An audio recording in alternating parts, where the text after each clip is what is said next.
Halo, gue baru aja ngejual sebuah saham perbankan punya daerah dan gue merasa bahwa ini adalah keputusan yang paling tepat. So, balik lagi dengan gue Bayu Tabusala di Ekonom Pemalas. Kali ini kita akan bahas kenapa gue melakukan penjualan bank tersebut. So, apparently di awal tahun gue tuh sebenarnya udah ngincer sama saham perbankan ini, which is saham bank daerah dengan dividen yield yang cukup tinggi, which is ya kurang lebih waktu pas ketika pembelian estimasinya sekitar 9%. And then it happens bahwa terjadi yang namanya penurunan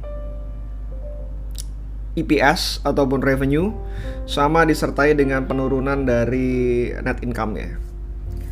Tapi penurunan tersebut tidak menggoyahkan gue untuk melakukan pembelian bank tersebut.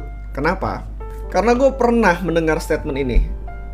Bank ini pernah berucap bahwa kalau misalkan EPS yang keluar itu meningkat, bukan berarti gue akan melakukan peningkatan dari dividen yield. Jadi dividen yield dividen yield kemungkinan besar akan meningkat, tapi dividen payout ratio-nya mungkin akan menurun. Jadi intinya adalah bank itu akan makin efisien dalam membagikan dividen. Walaupun dividennya naik, tapi dividen payout ratio-nya akan terus menurun. Dengan penurunan tersebut, mereka berharap bahwa bank tersebut bisa bertumbuh jauh lebih baik ketika mereka membagikan dengan dividen payout ratio yang sama. Gua nggak tahu atau gue lupa apakah ini bank yang gue beli yang menyebutkan hal tersebut. Karena ada satu bank lain yang mempunyai memiliki karakteristik yang sama dengan bank yang gue maksud. Dan bank tersebut sebenarnya melakukan hal yang diucapkan tadi, which is kayak dividennya naik, tapi payout ratio-nya yang menurun.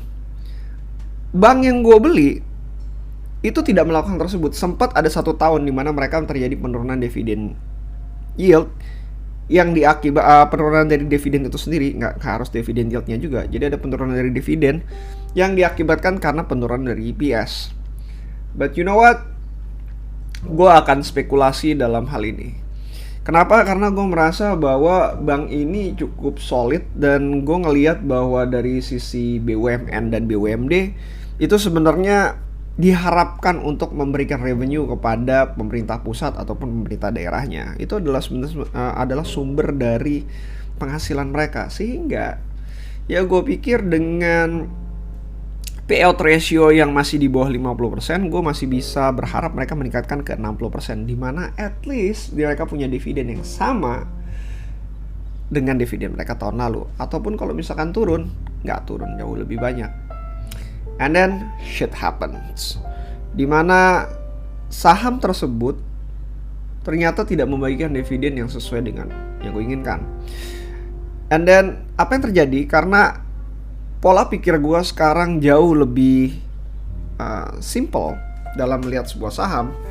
Akhirnya yang gue melihatkan adalah faktor kinerjanya. Karena menurut gue dengan harga sekarang itu bisa dibilang harga saham dari saham ini adalah wajar, tapi dengan pertumbuhan yang jauh lebih baik, menurut gue akan jauh lebih baik dibandingkan dengan perusahaan yang let's say gue beli kemahalan, walaupun perusahaan tersebut benar-benar fast grower.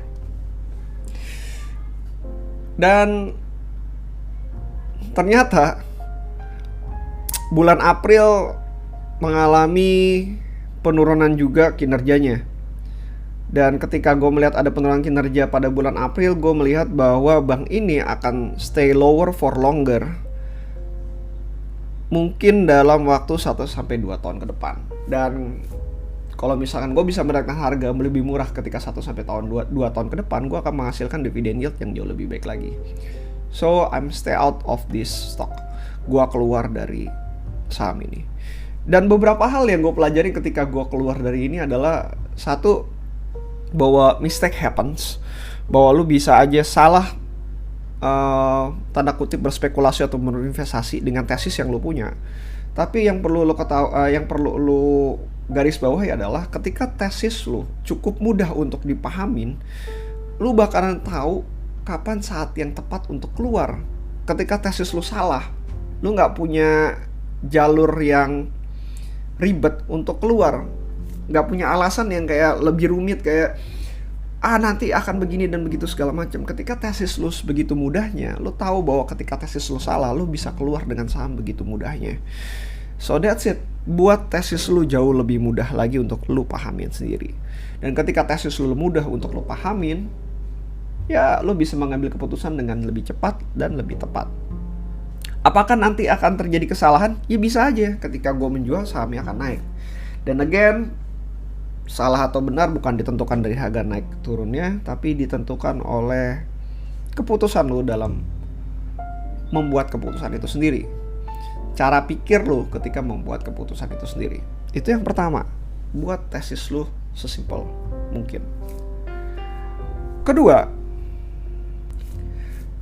saham-saham yang memiliki dividen itu mengakibatkan lo mempunyai daya tahan untuk cut loss ya. Kenapa? Karena ketika dividen itu masuk, dan apalagi sekarang dengan dividen bunga 0%, dan lu bisa reinvestasikan bunga tersebut compounding di saham-saham yang lain, lu akan memiliki mental yang jauh lebih baik ketika melakukan cut loss. Karena dengan cut loss yang let's say kayak 10%, 15% ataupun 20%, lu bisa melihat dividen yield yang mereka hasilkan berapa, dan itu akan menjadi faktor untuk mengurangi beban lu dalam melakukan cut loss.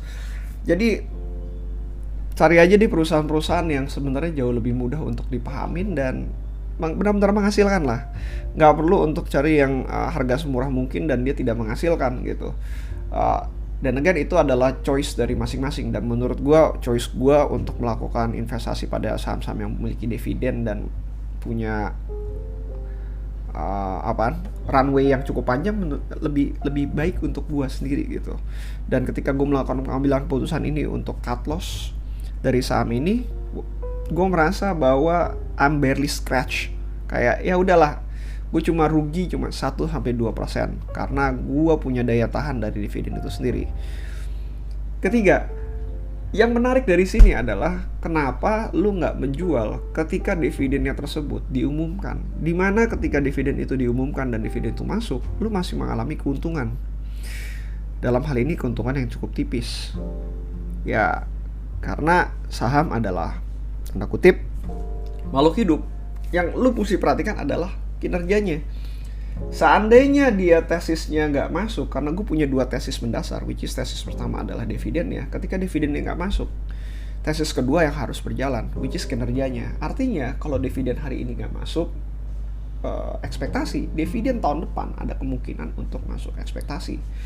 Kenyataannya ketika kinerjanya ternyata di bawah ekspektasi gue juga, jauh di bawah ekspektasi gue, ya it's time for go away.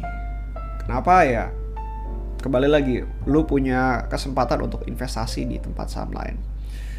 Dan itu yang gue pelajarin dari cut loss gue saat ini. Dan menurut gue jauh lebih happy dengan hal ini, karena tesisnya jauh lebih mudah dan gue ngambil keputusan jauh lebih ringan gitu. Gue punya PR berikutnya adalah ketika cash gue sekarang, cash ratio gue mungkin sekarang ada di angka 30%-an lah, let's say kayak 30%-an. Dan gue masih belum tahu untuk berinvestasi di saham mana lagi. Tapi dari yang gue pelajarin, dari Mohanis Pabrai ataupun dari Charlie Munger, punya cash jauh lebih baik dibandingkan lo buang-buang cash karena lo gak punya tempat investasi yang lebih baik lagi. So that's why gue kayaknya bakalan stay cash for longer. Sementara gue memperhatikan ada 3 saham yang gue lihat kalau misalkan angkanya masuk lagi ke dalam ranah gue, mungkin gue akan melakukan penambahan. So that's it. That's all for today dari gue. Kalau ada pertanyaan bisa ke IG gue di @ekonompemalas. Kalau misal mau lebih private di @bayutabusala. And then ada YouTube gue, kalau misalnya kalian bisa dengerin di YouTube juga bisa. Oke. See you again next time. Bye.